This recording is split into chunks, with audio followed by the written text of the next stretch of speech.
Hollywood, California, Monday, June 22nd.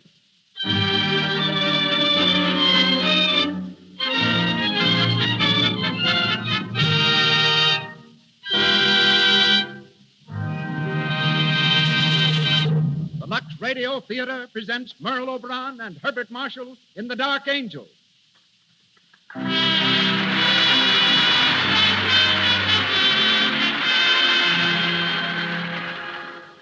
Lux presents Hollywood.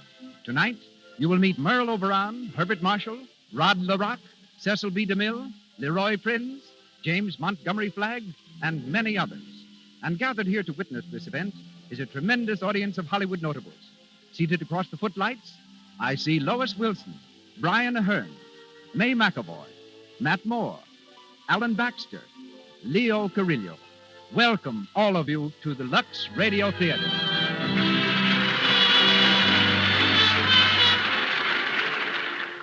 This entertainment is brought to you by the makers of Lux Toilet Soap, the beauty care used by 9 out of 10 Hollywood stars. The pure white soap that can mean a lovelier complexion for you. As producer of the Lux Radio Theater, we present one of the world's foremost motion picture producers, a man so closely identified with Hollywood that the history of the motion picture industry might well be the story of his own life. Ladies and gentlemen, Mr. Cecil B. DeMille.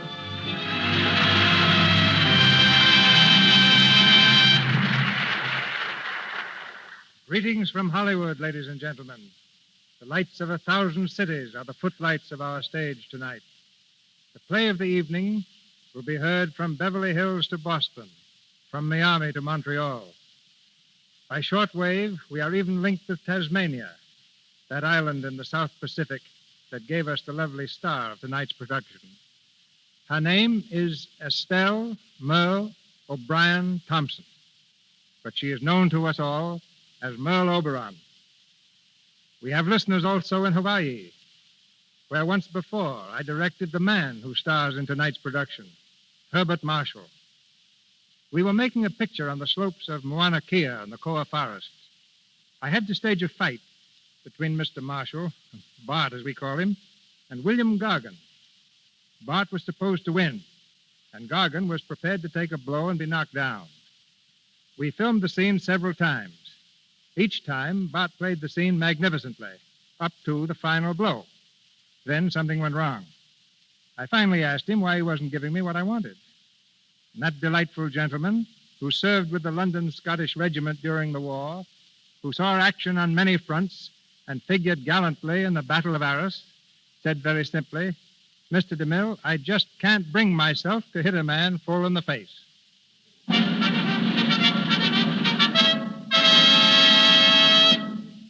And now it is curtain time.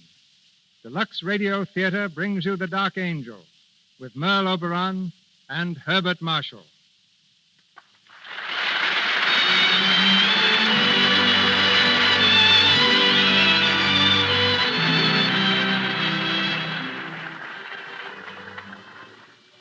The Dark Angel is the story of Kitty Vane, played by Merle Oberon, and Alan Trent, a young English officer with whom she is in love, played by Herbert Marshall.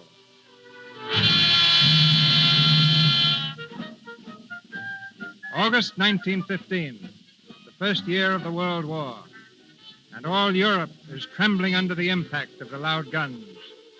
Excitement is the keynote of the day. And in a little cottage in the country, Kitty Vane, a charming young English girl, is hurrying off to meet 2 old friends who are coming home on leave. We hear her running down the stairs. Good morning, Granny. Good morning, darling. You're early. A little. Going to have breakfast? I don't think so, Granny. I'll have something at the Shannons with Alan and Gerald. Very well, dear. You're excited, aren't you? Terribly. It's a big day. The biggest ever, Granny. Alan Trent and Gerald Shannon. It seems like yesterday they were just babies. And here they are coming back to us after a whole year of war. Yes. You know, Granny, at first seeing them as soldiers was fun, and I suppose I never really thought they'd be going away. But when they did... Oh, Granny, I'm so glad they're coming home again. I'm afraid it won't be for very long. No, I suppose not. But even a few days are better than nothing. And Alan promised me they'd stay just as long as they possibly could. In these days, we have to make the best of everything. It's been a long year for you, hasn't it, darling? It wouldn't have been so bad if... Oh, Granny, if only I knew. If I were only sure. Of Alan? Yes. Aren't you sure? How can I be? When one loves so hard and for so long, one can never really be sure. And it used to be so easy, Granny. When we were children, I'd just ask him to marry me. But now, it's growing up, Granny. That's what it is. Things aren't so simple anymore. I can't just say, Alan, please marry me, quick. Why not? That's the best way to do it. Saves a lot of time. I bet that's just what you would do. Of course. Kitty, come here. I want to talk to you. Yes, Granny. Kitty, you may not be sure of Alan. I don't know how he feels about you, but I do know how Gerald feels about you. Gerald? He's in love with you, Kitty. Granny. Yes, my dear. I've seen it, and I know it. It's silly. You shouldn't say things like that, Granny. I'm an old woman, my dear. I can say what I please. But Gerald, I've never thought about Gerald except as Alan's cousin. Why, I've known Gerald ever since we were babies. And Alan, too, my dear. Yes, but, well, that's different. Somehow. I can't explain it, but it is different. Is it? Of course it is. Heavens, look at the time. I must fly. I've got to meet Mrs. Shannon at the station. Goodbye, Granny, dear. Goodbye, child. Don't drive too fast. I won't. And give my love to Alan and Gerald. I will, Granny. Goodbye. Bye.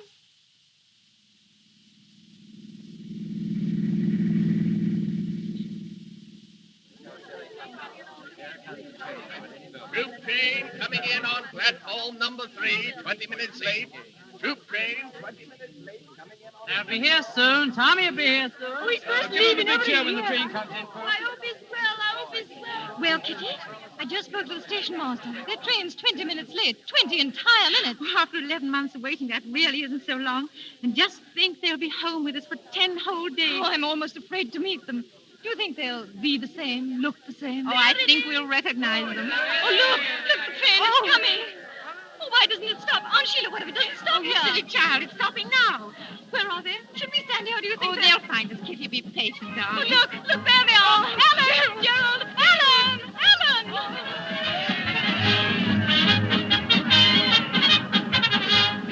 Kitty, darling! Oh, Alan, Gerald. How are you, Gerald. Aunt Sheila.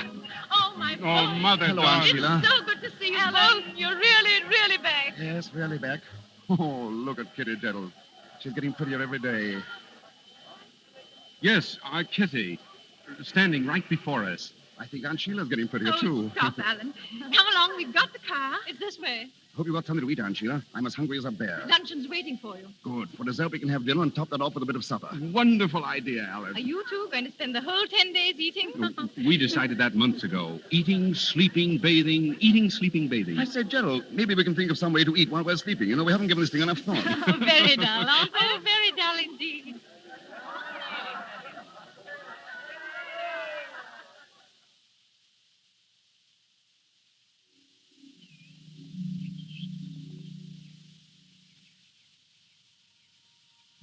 Hey, Kitty, where are you going? Alan, don't you know it's very bad manners to shout out of second-story windows? Well, just as bad as shout back. Want a piece of cake? No, I'm tired of seeing you eat. I'm going home. Oh, wait a minute. I'll come with you. Maybe there's something new to eat at your house. There isn't. Goodbye. No, wait. Look, Kitty, if you don't wait, I'll jump down. Get back in that window, idiot. Will you wait? No. All right, here I come. Alan, don't. Alan, why did you do that? Alan, darling, get up. You're not hurt, are you? Alan, why don't you speak? Aunt Sheila always taught me not to speak with my mouth full. You like some cake? Here. Stupid clown. Now I will go. No, don't. Don't go, Kitty. See, I did scratch my hand. No, slow up there. Scratches like this cause lockjaw or something. Serves you right. Kitty, you're changed. You're positively bloodthirsty. And you haven't changed. You're still a child. You don't feel... Huh? What don't I feel? You don't feel anything. Don't I? How do you know what I feel? Do you know about the months I've been away? The agony I've been in because of you? You know how frightened I was of coming home finding that you changed. That you didn't feel the things I wanted you to feel. Oh, look here. I can't say it all. Maybe I can't see any part of it. I'm scared. Kitty, Kitty. I have so much love for you. It's like something you saved up for a lifetime and didn't know about. And then it all comes at once. I love you so, Kitty. Oh, Alan. Alan. I wanted to hear you say that so much. Darling, surely you knew. I wasn't sure. You see, I've always been around. I know.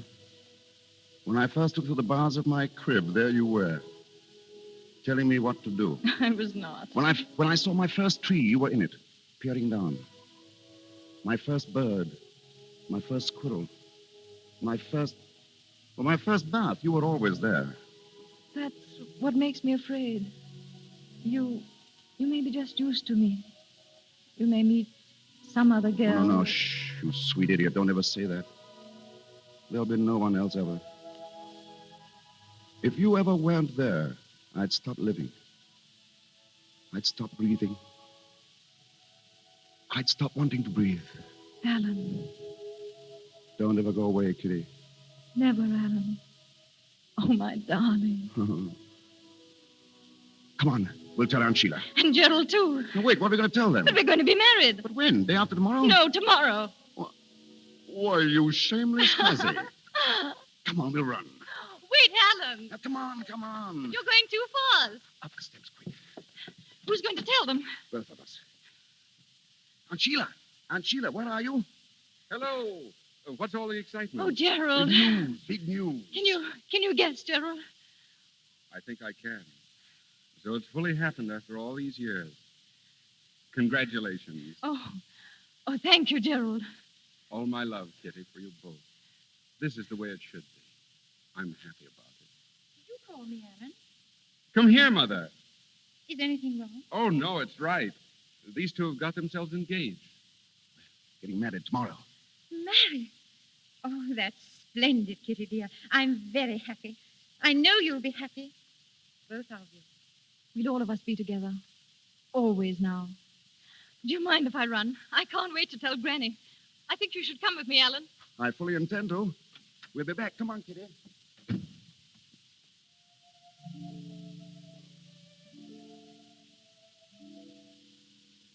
Gerald, you love her too, don't you? Yes, Mother. Oh, darling. It's all right, Mother. This is the way it should be. Gerald, I almost forgot. This message came for you a while ago from the War Office. I do hope... War Office. Let me see it, dear. What is it, Gerald? Gerald! We've got to go back. We're leaving England tomorrow morning. Oh, Gerald, no. Must be a big drive on. All leaves are canceled. Oh, those poor children. They were to be married tomorrow. Yes. I'll have to tell them.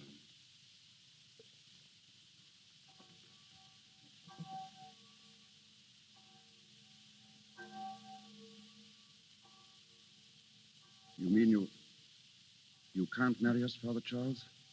I'm afraid I can't, Alan. But you've known us ever since we were children. There must be some way. The notices for all weddings must be posted first, Kitty. Oh, you know that, my dear. 2 hours ago, it might have been possible. It's too late now. Oh, Father. Oh, I'm sorry, Kitty. I know how you feel. But try to see that Alan will be back soon, and you'll be married here. We'll arrange it all beforehand. It won't be long. Who knows how long it'll be? Oh, my boy. I'm sorry, Father. Thank you, anyhow. You've been very patient with us. God bless you, and bring you back to this church for the marriage you want. Goodbye, my children.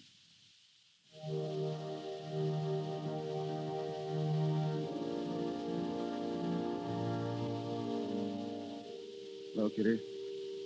Nobody will marry us. And after all these years, we're 2 hours too late. 2 hours, Kitty, that would have changed our lives. No, Alan. They're not going to change our lives. Kitty, I marry you, Alan Trent, in front of a church. And I marry you, Kitty Vane, for always, until the day I die.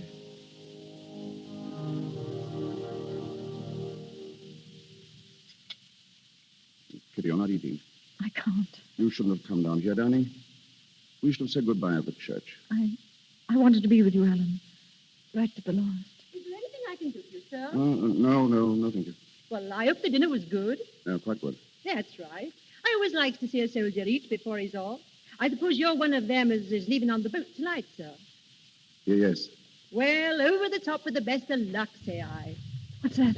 Oh, the guns. You can hear them when the wind's this way. I always tell my husband that those guns make it like living right in the war, so to speak. I always say... Yes, I know, yes, of course. I wonder, would you mind bringing some more coffee? Coffee? Not at all, sir. Fetch it right away, I will. Kitty, darling. Oh, Alan, those guns. They frighten me, Alan. And the men we pass coming down. Thousands and thousands and thousands of them. And in a little while you'll be gone. Gone with the rest of them. Dearest, no, listen to me. They're going. I'm going. There's nothing to be done about that.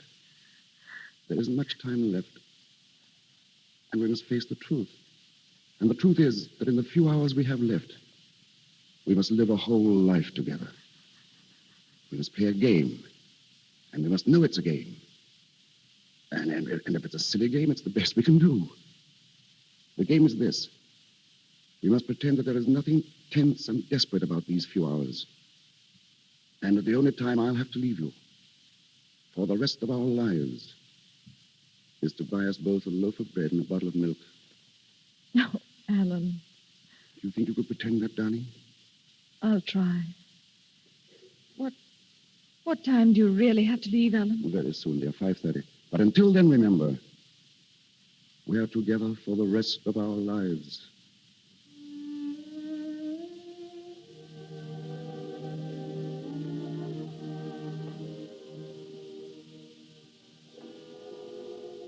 It's time now, darling.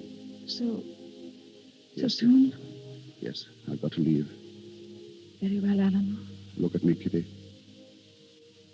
You do something for me? Whatever you wish. Then sit here, just where you are. Close your eyes, darling. Now, don't open them till I've gone. I love you. I'll always love you. Goodbye, darling.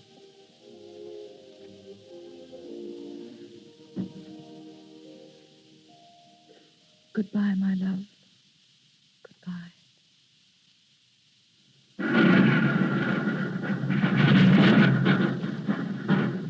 Phew. Pretty bad going out there tonight. Sounds like it. How's that trench coming along? Oh, slow but sure. Say, I meant to ask you, Gerald. Do you mind signing this card for me? It's an application for leave. Leave? At this time? Afraid I can't do it, Alan. Now, look here, Gerald. You said that last week. I want to go home. I want to see Kitty. I know you do, but I need you here, old man. You could get along without me for 5 or 6 days, couldn't you? Wouldn't lose the war? No, wouldn't win it either. I'd like to let you go, Alan. Well, you could if you wanted to. Alan! Sorry. I'm sorry, it's nerves. Forget it, will you? Captain Shannon. Yes, sir, in here. Good evening. Evening, sir. How are you, Trent? Oh, all right, sir. Keep your seat. Thanks. Shannon, we've reports of enemy activity on the northern sector. We've got to find out what it's all about. Yes, sir. Tonight's a good night. There's no moon. A raid. Yes. I want a dozen men. Can you take a party out? I can find 6 or 8, sir. We're rather depleted. I know. How about Trent here? Trent? Well, I don't know, sir. I'll need him for some other... I want volunteers only. I'll go, sir. Glad to. That's the spirit, Trent. Now then, take a look at this map. Here's the sector. I should warn you that they'll be expecting you. And they'll make it as hot for you as they possibly can. Now, I would suggest...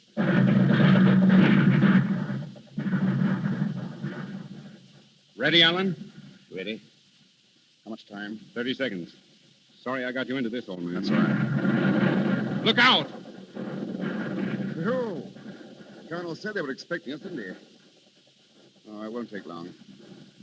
Oberon back in 3 minutes if all goes well. What is it now? 10 seconds. Good luck, Alan. Good luck, Gerald. All set? Anytime you are. 4, 3, 2, 1. Over we go. Come on. Stay down. Down, everyone. Stay down in them.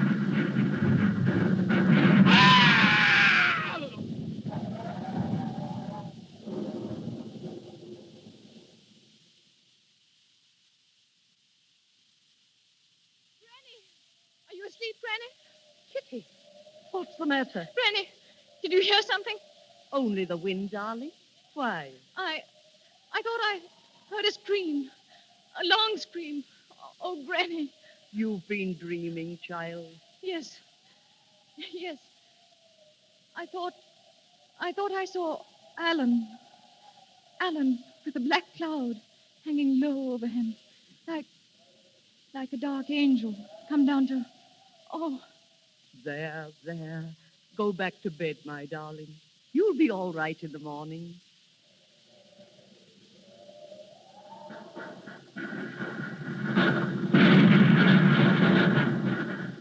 Well, Captain Shannon, everything went off all right, didn't it? Yes, sir. Did you bring back a prisoner? Yes, sir. Good. What about the men? Lose any? Shannon, I asked you if you lost any men. Yes, sir. We lost 4 men. 4. One of them was Alan Trent.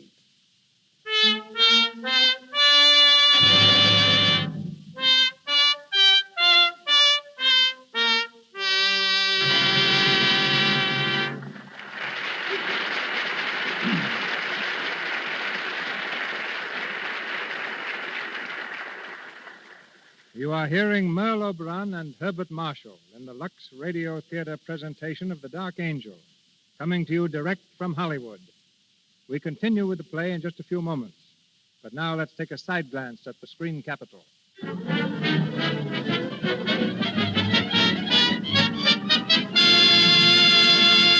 It's lunchtime in the Brown Derby, and as usual, this famous restaurant is being patronized by lots and lots of stars and lots of visitors hoping to see them.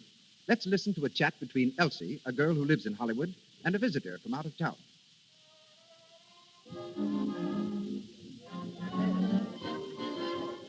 Oh, look, Elsie. That must be... Oh, it is Norma Shearer. Do you see her here often? Oh, yes. Lovely, isn't she? Oh, she's a real beauty. Lovelier than I thought she'd be, even.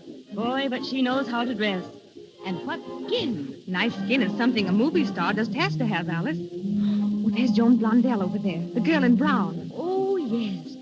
Well, her skin is certainly knockout, too. Just has to be. No one here can afford to have cosmetic skin. Why, if they had enlarged pores or little blemishes, it would just be too bad. I've read about how they use Lux toilet soap to remove cosmetics. Yes, and I know that's what they do. Remember Jane Bangs? Yes. Well, her family's here now, and her brother works in one of the big studios. And he says Lux toilet soap is always in the stars' dressing rooms. Wise women all over the country are protecting their skin the way Hollywood's lovely stars do. Before they put on fresh makeup during the day, always before they go to bed at night, they use Lux toilet soap. This simple, regular care protects the skin, keeps it clear, smooth, good to look at. And once again, Cecil B. DeMille.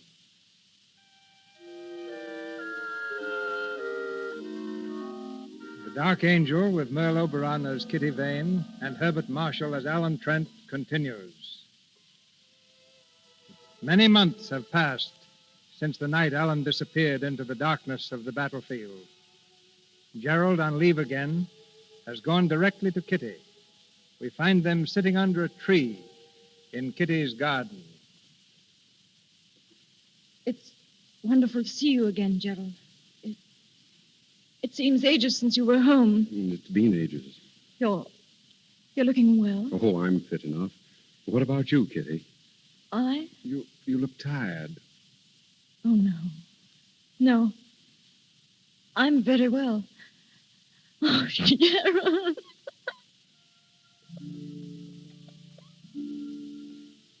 Kitty, darling, don't cry. please. I'm so sorry. What a bad homecoming for you.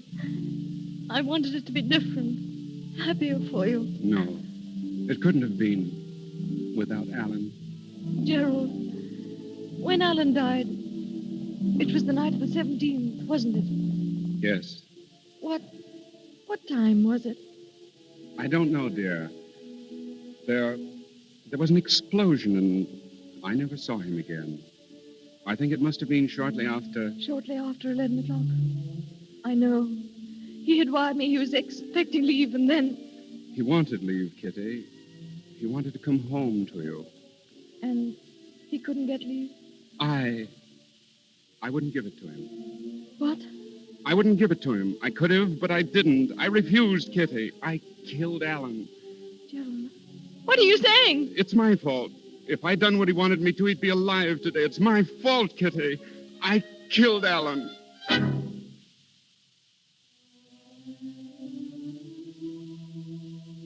No. No, Gerald. It was because I loved him so. Because he loved me so. It was too beautiful to last, Gerald. That's why Alan died.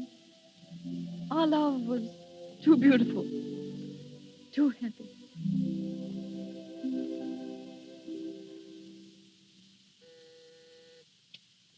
Yes, Doctor? Bring Roger Crane in, please. Yes, sir. Roger Crane? Yes, Dr. Barton would like to see you. of course. Give me your hand. I'll lead you in. Thank you. There you are.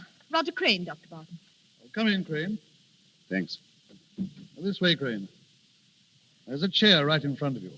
Okay, let me help you. Oh, it's all right. I can find it, Doctor. I'm learning to feel my way around quite well now. Fine, fine. Nature takes care of a man, doesn't she, Doctor? If she takes away his eyes, she gives him a good sense of direction. Compensation, we call it. You notice the difference between night and day yet? No, not yet. Well, that'll come. Is that all I can ever hope for, Doctor? To notice the difference between night and day?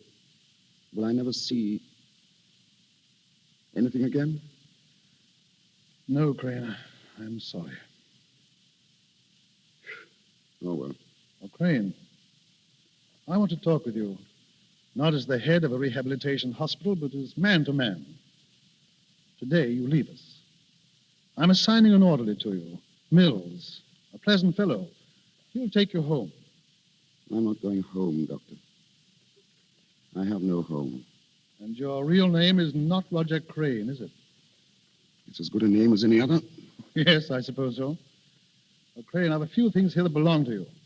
Some money, a very disreputable-looking pipe. Thank you. And a photograph. Photograph? Yes. So I've kept these things for a reason. Now, look here, my boy.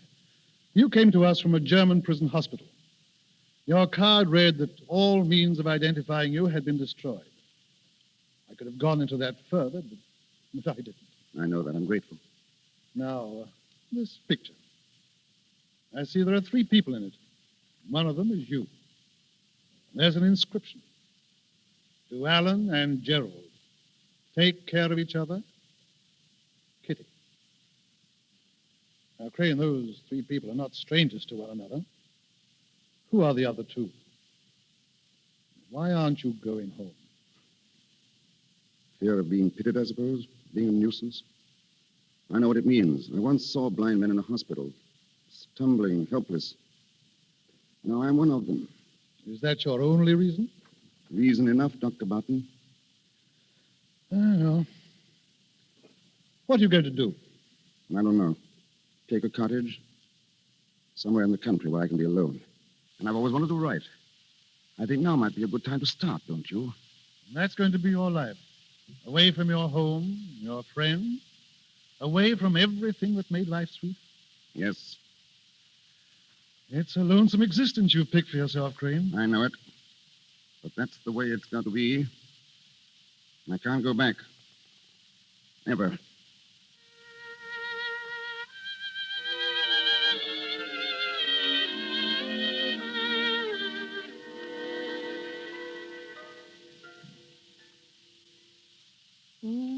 That's interesting. What are you reading, Granny? The book review section. There's an article here about a young fellow who writes children's stories. They say he's blind. Blind. He has to dictate all his books. Poor fellow. I dare say he's happy, though. Courage, that's what does it. Courage, Kitty. Yes. It's too bad we're not all like him. We could be, if we tried. I've tried, Granny. Yes, my child, but not hard enough. You are living in the shadow of a death, Kitty. A deep, dark shadow. You must come out into the sun again. Oh, Granny, what's the use? I'll never forget Alan. Never. I don't ask you to forget, Kitty. I ask you to remember. But make your memories pleasant. Happy memories, not sad ones. I'll try, Granny. Miss Kitty? Yes, Martha? Mr. Gerald's at the door, Miss Kitty. He asked if he might see you. Well, dear? Ask him to wait, Martha. I'll be right there. Yes, Miss Kitty. I'm glad you're going to see him. He's been very unhappy about you lately. Has he? He's still in love with you, darling. Excuse me, Granny. Of course, dear. Run along.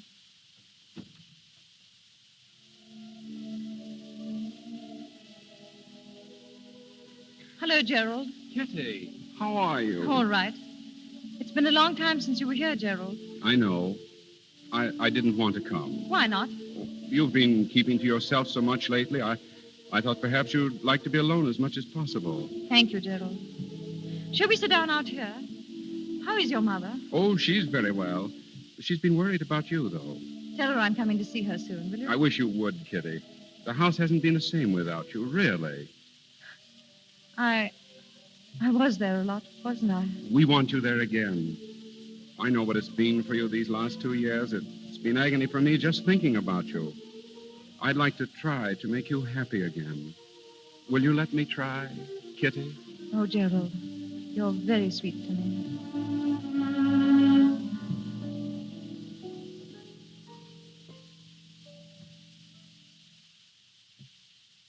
Mills, Yes, Mr. Crane? read that last paragraph back to me, will you? Certainly, sir.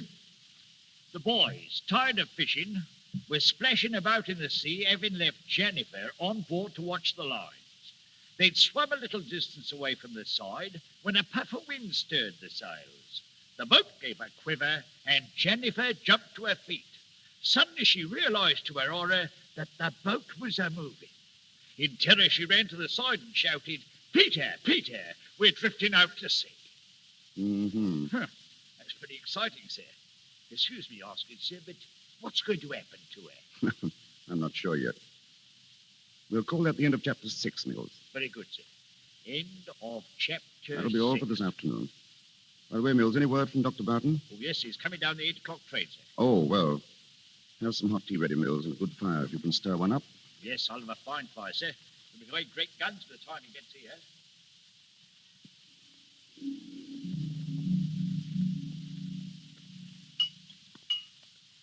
Another cup of tea, Dr. Barton? No, thanks. It's a nice place you have here, Crane. I like it. Very comfortable. And how's the new book coming along? Oh, we made a start. That's fine. You've certainly made a success of it. Well, it's been amazingly easy. I just stretch out all day here in the study or back there in the garden and dictate to Mills. Sometimes I laugh at myself. Imagine me writing adventure stories for boys. I read a piece about you a few weeks ago in the book section of the Times. I wondered why you refused to let anyone print your photograph. I don't think my picture would interest anyone, Doctor. No? Oh, Crane, during the war, you were in the artist rifles, weren't you? Yes? Why? Did you ever come across a chap called Shannon? Gerald Shannon? Yes. We were in the same company. Oh, is that so? Crane, do you remember a photograph of yours I gave back to you when you left the hospital? A photograph of 3 people? Remember? I think I saw 2 of those people again. Oh, their pictures, I mean. Where? In the Sunday Times. I brought it along with me. The caption says they're Gerald Shannon and Kitty Vane. Is that right? Yes, that's right. What? What's it say about them? It says they're going to be married. Married. Are they? I'm very glad. We used to be quite good friends. They've been very close to each other all their lives. I was hoping this would happen. When is the wedding? June 3rd. They're giving an engagement dance tonight at his home. Oh, that's fine, isn't it? I'm glad.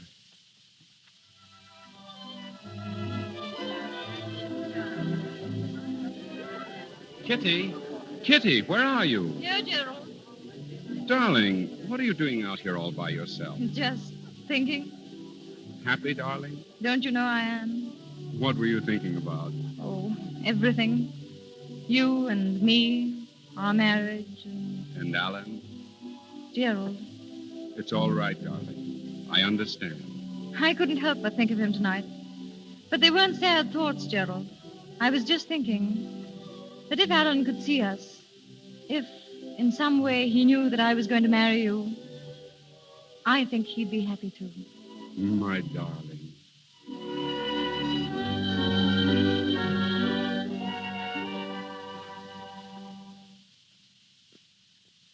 I say, Crane. Crane. What? Oh, yes, Doctor? You've been sitting there for over an hour without saying a word. Anything wrong on that? No, nothing's wrong. Wasn't that talk about the picture, was it? I thought so. I'm sorry. I guess I've gone off the deep end again. No, that's all right, Doctor. Right. Oh, it's my own fault. It's been my own fault right from the beginning. I ought to put 1,000 miles between her and me, but I didn't. I stayed here where I might be near her, hear a word of her. I had it coming to me, and now I've got it. I've lied to myself, Doctor. I pretended that I've made a life, that I was happy. Now I've found myself out. The work of all these years thrown away. It's tough luck, old man. Sorry I let go. I ought to be darn well ashamed of myself. I think I'll take a stroll in the garden and cool off. Can I take you out? No, I can find my way. I'm used to it now. Doctor, that picture in the paper, is she just as pretty as she always was? Yes. She's very pretty. I'm glad it's a good picture. I wish I could see it.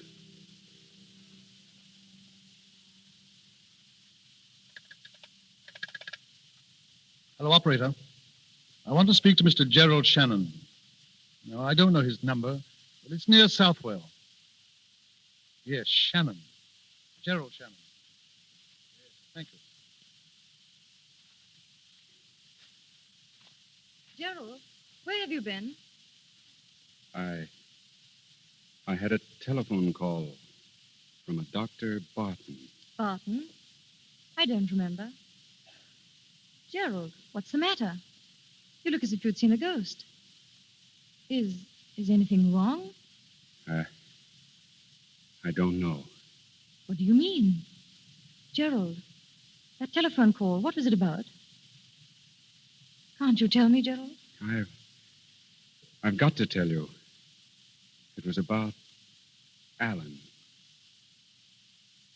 Alan? Alan's alive. Alive? Gerald. Gerald, what are you saying? He can't be alive. He is. I'm going to take you to him now. Oh, Gerald. Gerald. I'm afraid.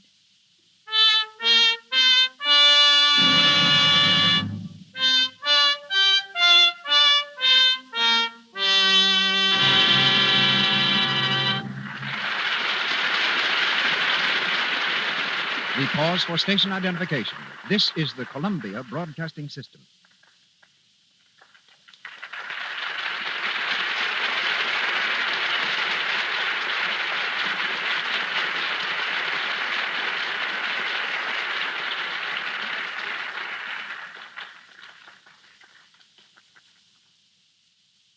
This is Cecil B. DeMille speaking to you from Hollywood. Our play continues in just a moment.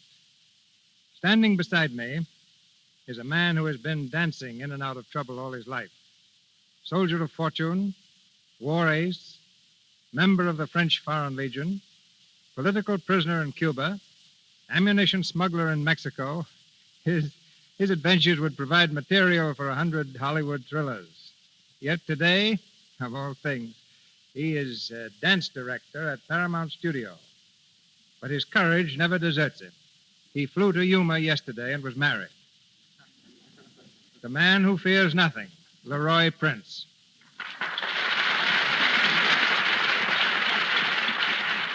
You're wrong, CB. There are two things I am scared of. One is this microphone, and the other is the mill. I don't know why. I've trusted you with some of my oddest odd jobs, including me help make fox hunting scenes. I sure remember that.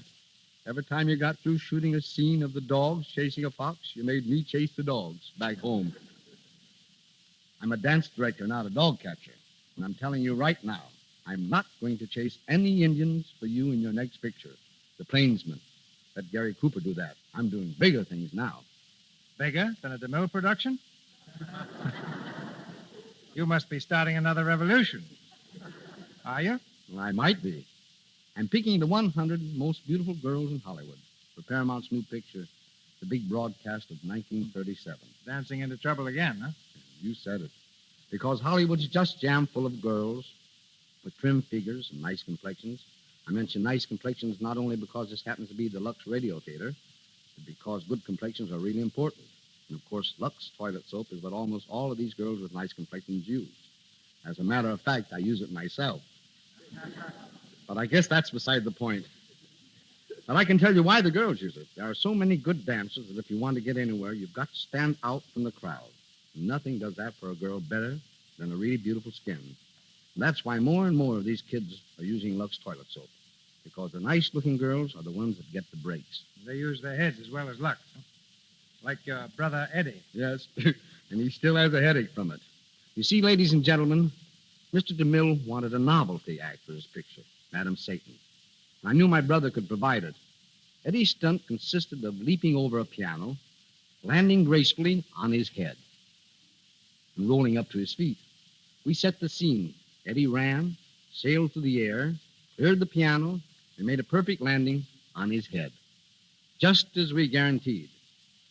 How do you like it? I asked Mr. DeMille. It's all right, said Mr. DeMille, looking steadily at Eddie. Why doesn't he get up? He certainly used his head to get into pictures. So long, Maestro. So long, soldier.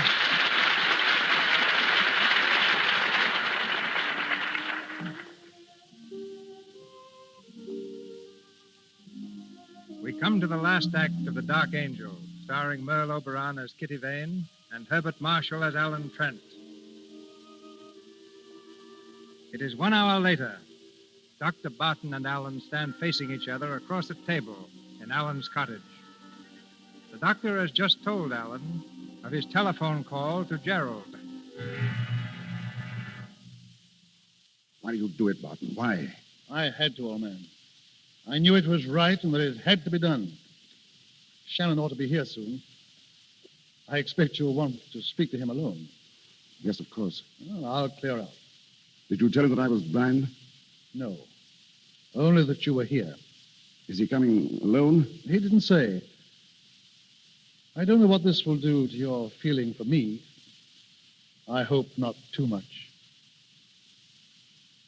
Good night, old man. Gerald coming here.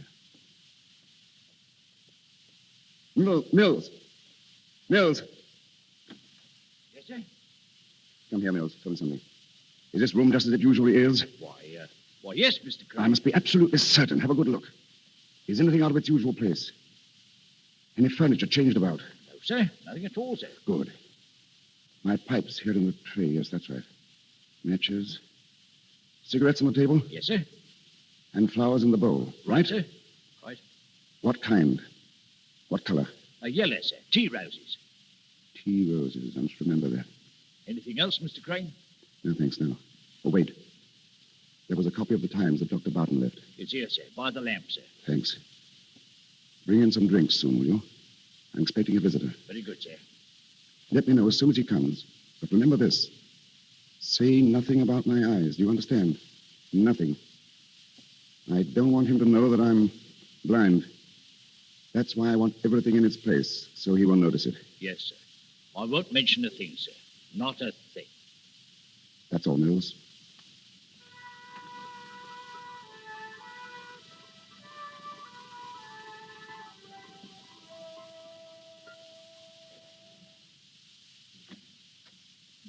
How's it, Mills? They're here, sir. They. Yes, sir. Lady and a gentleman, sir. A lady. Young. Yes, small, dark, and very pretty, sir. Very pretty. Shall I show him in, sir? Yes. Very well, sir. Mr. Crane's in the sitting room, ma'am. Thank you. Alan. Kitty, how are you? Oh, Alan. Alan, old man. Gerald, it's so good to see you. And Kitty. It's really, really you. I always knew sometime, somewhere. That we should meet again? Yes, I think I always knew it, too. The three of us. I'm so happy to see you both. Sit down, Kitty. Gerald, old man, sit down. You'll have a drink, won't you? Alan, what? The cigarette's right there on the table, Gerald. Alan, what's the matter? Why? What do you mean? You act so queerly. You treat us like strangers. Oh, Kitty. But you must have so much to tell us. Yes, Alan. Well, it's a long story. But I want to hear about you. How's Aunt Sheila? How's everything? I'll keep you here for days telling me. Give Kitty a cigarette, Gerald. Matches here, huh? Thanks. I have some. Where have you been, Alan? Where? Well, I've been here. I've become a writer. Remember when we were kids? I was going to be a Shakespeare. Well, I'm not a Shakespeare. I write books for children. I like doing it. I guess I've done fairly well. I use the name Roger Crane. But, Alan, why didn't you let us know? Do you mind if I have a pipe? I'll show you around the garden later. I'm terribly proud of my roses. Just look at these yellow ones in the bowl. Pretty, aren't they? Tea roses. Alan, what's happened to us? Yes, why are you holding us off, Alan? I saw the notice of your engagement in the newspaper. Nice picture, too. And I loved you both. I hope you'll be very, very happy. So that's it. That's why you sit there torturing us, torturing Kitty. For years you've let us believe you're dead, and well, now we come here after all this time, and you talk of roses. Good Lord, man, you've only to look at Kitty's face to know what you're doing to her. Gerald. Go outside, Gerald. I want to speak with Alan alone. Very well. No, Kitty. wait, Gerald. I see no I'll reason. be out in the garden.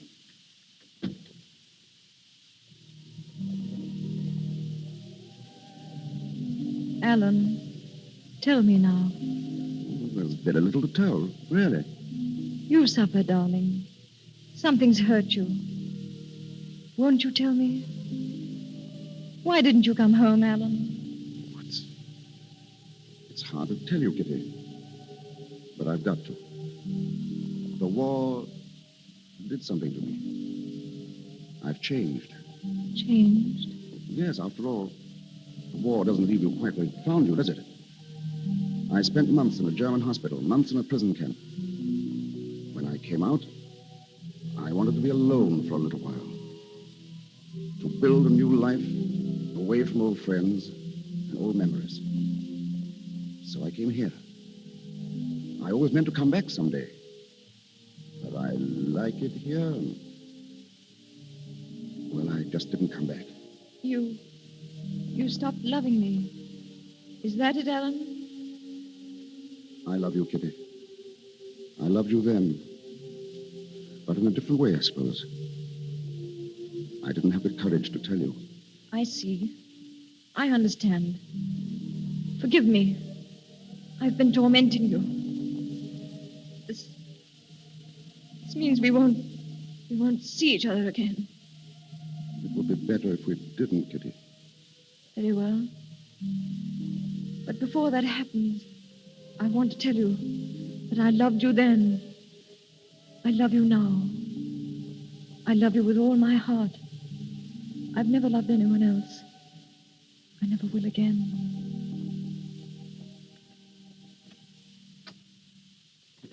Goodbye, Alan. Goodbye, Kitty. Oh, Gerald. Did he tell you anything? No. Just that he's changed. Gerald, what's happened to him? What's happened to him? Don't, Kitty. Don't, please. Take me home. Take me home. No. You've got to stay here. No. Yes, dear. You see, I just spoke to the doctor. The one who called me. Well? Go back to Alan, Kitty. He needs you. You love him, don't you? Go back inside and stand in front of him. Don't tell him you're there. Don't make a sound. Just watch him. Watch him? Go now, darling. But Gerald...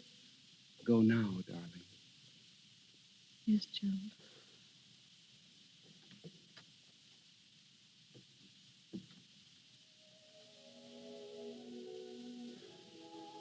Who's that, Mills? Mills, come here. I was just about to call you. I've been thinking lately of going away, leaving the country. I have reasons, unfortunately, and I'll have to let you go. I'm sorry, Mills, but... Mills, are you there? Who is it? Who's standing there? Alan. Oh, Alan, my darling. Kitty. My darling, my darling. Why didn't you tell me? Why didn't you tell me you couldn't see me? Kitty, don't. I'm here now, darling. Right here in front of you. Put your arms around me. Hold me. Hold me tight. Stop. Think what it means. It means life again. I've been dead. Oh, dearest, it was cruel of you. How could you know me so little? Kitty, will you listen to me? No, I won't. I won't. You told me once never to go away. I never shall. You may as well face it. You'll never be alone again, darling. Wherever you are, I'll be with you. Always. Always. Oh, Kitty. I never could escape from you, could I? Never.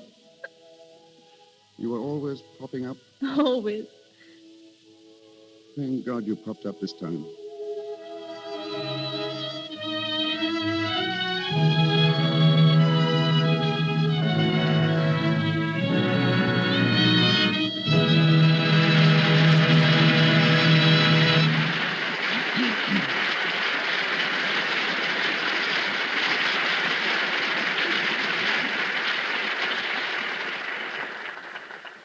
So ends the story of the Dark Angel. And in just a moment, you will hear further from our artists, Merle Oberon and Herbert Marshall.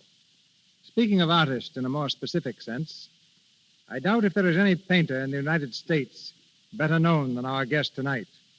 With Charles Dana Gibson and Howard Chandler Christie, he made the beauty of the American girl famous the world over. He's also a motion picture pioneer. Ladies and gentlemen, Mr. James Montgomery Flagg.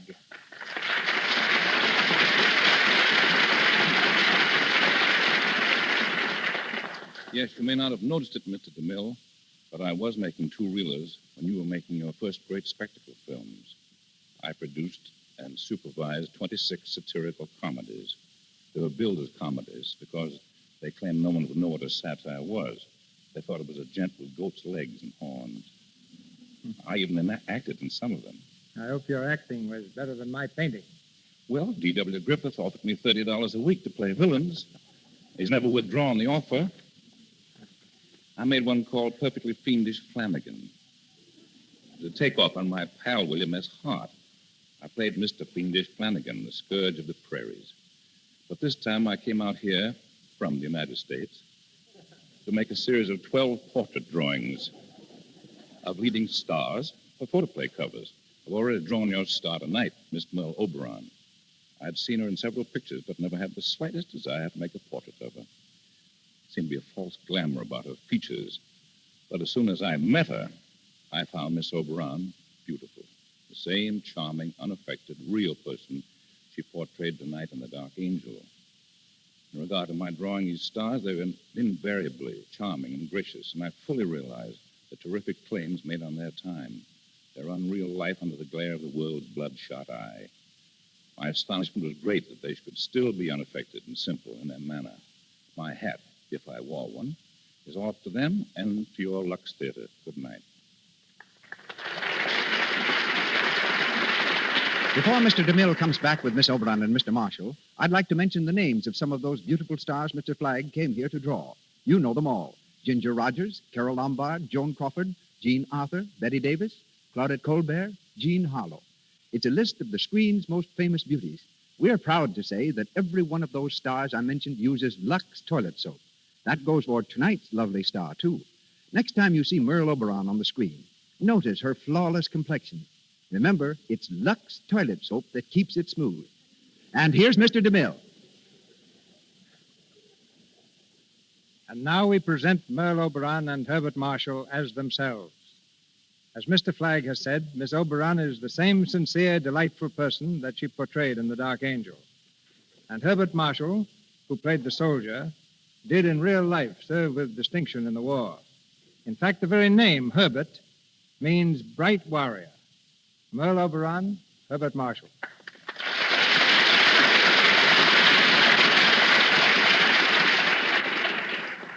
Now, just a minute, Mr. DeMille. You have me a little mixed up. Before the play, I was a man who hated to fight. During the play, I did, and now you say my name proves I love it, and I don't. Well, names are deceiving. Cecil means dim-sighted. Yet out of 3,000 people at a Roman banquet, I can detect the one extra girl on the back of the set who's chewing gum. And Merle means nightingale, but I never sing in my pictures. I'm told you sing and speak in many languages. French, Spanish, Russian, even Hindustani. That's from living years in India, Mr. DeMille. It was there that I first saw the picture, The Dark Angel. It was the silent version, with Ronald Colman and Vilma Banky. And I longed to be an actress and do it myself. Well, you realized your dream magnificently, both on the screen and tonight in the Lux Radio Theater. It's your best performance so far. What's your next? It's called, for the time being at least, In Love and War. What's yours, Bart? All's fair? Now, next week I start in Portrait of a Rebel with Katharine Hepburn. Who's the rebel, you or Catherine? Oh, it's Katharine. But I was a rebel once. My family wanted me to be an accountant. I wanted to be an actor. That's one rebellion I approve of. Oh, thank you, C.B. Good night. Good night, Bart. Good night, Miss Oberon. Thank you, Miss Oberon and Mr. Marshall. Ladies and gentlemen, this is your announcer, Melville Ruick. Before Mr. DeMille returns to tell you of next week's play, may I say that our cast tonight included Rod LaRock as Gerald, Edward Cooper, Lillian Kemble Cooper, Crawford Kent, Juana Lidbell, Gwen Mannering, Lionel Paith, Edward Reimers, Charles Romano, and Zeffie Tilbury. Miss Merle Oberon appeared through the courtesy of Mr. Samuel Golden. Herbert Marshall comes to us from RKO. Louis Silver's our musical director from 20th Century Fox. And from Paramount, our director, Cecil B. DeMille. And here is Mr. DeMille to speak to you. Next week, the Lux Radio Theater stars Jeanette MacDonald, lovely MGM star in Irene. A large and colorful cast will join Miss MacDonald in singing the exquisite music of Irene, and the girl in the Alice blue gown will live again, this time on the air.